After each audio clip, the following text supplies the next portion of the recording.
কিন্তু 350 টাকায় ambulance service দিয়ে থাকে, যেটা বাংলাদেশের কোনো মেডিকেল কলেজ কিন্তু এটা দিয়ে থাকে না। এই যে একটা সেবা, এই যে সেবা তারা দিচ্ছে, এটাকে তো আপনি গুরুত্ব দিচ্ছেন না।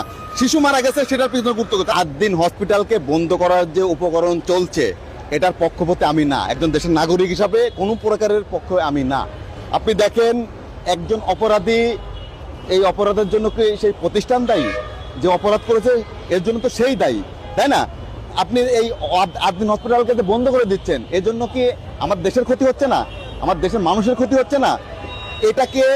এটার বন্ধের পায়তারা কারা করছে? এটার পিছনে কোন চক্র জড়িত? সরকারের উচিত সেটাকে খতিয়ে দেখা। 8 দিন হসপিটাল না, শুধু বাংলাদেশের প্রত্যেকটা হসপিটালই কিন্তু বাংলাদেশের জন্য গুরুত্বপূর্ণ একটা জায়গা। বাংলাদেশে যে পরিমাণে মেডিকেল কলেজ রয়েছে, যে পরিমাণে সরকারি হসপিটাল রয়েছে, তার তুলনায় বাংলাদেশে কিন্তু রোগীর সংখ্যা বেশি। তার মধ্যে যদি আপনি একটা হসপিটাল বা একটা মেডিকেল কলেজ বন্ধ করে দেন, ভাই, এটা তো দেশের মানুষের জন্য এটা কল্যাণকর না।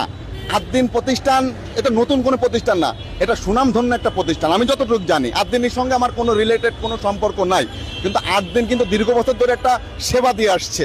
8 দিন হসপিটালে আমি জানি যতটুকু, অন্য অন্য হসপিটালে গেলে আপনার সিজার করা লাগে বাচ্চা হওয়ার জন্য, কিন্তু 8 দিন হসপিটালে গেলে প্রাথমিকভাবে ওরা কিন্তু নর্মাল ডেলিভারিতে ওরা চেষ্টা করে যায়। তো এইরকম একটা প্রতিষ্ঠানকে আপনি হুট করে বন্ধ করে দেবেন, লাইসেন্স বাতিল করে দেবেন, এটা তো হয় না, ভাই।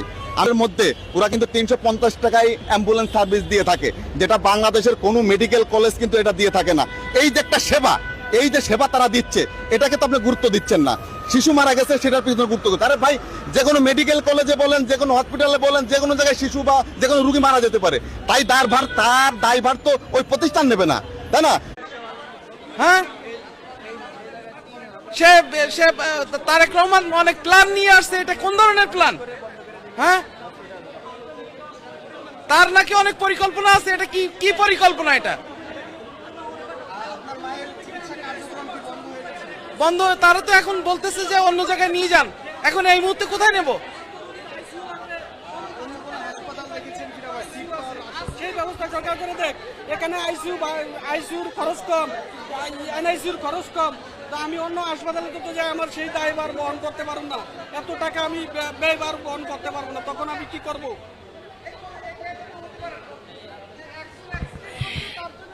দর্শক, যেমনটি দেখছেন যে 8 দিন হাসপাতালের লাইসেন্স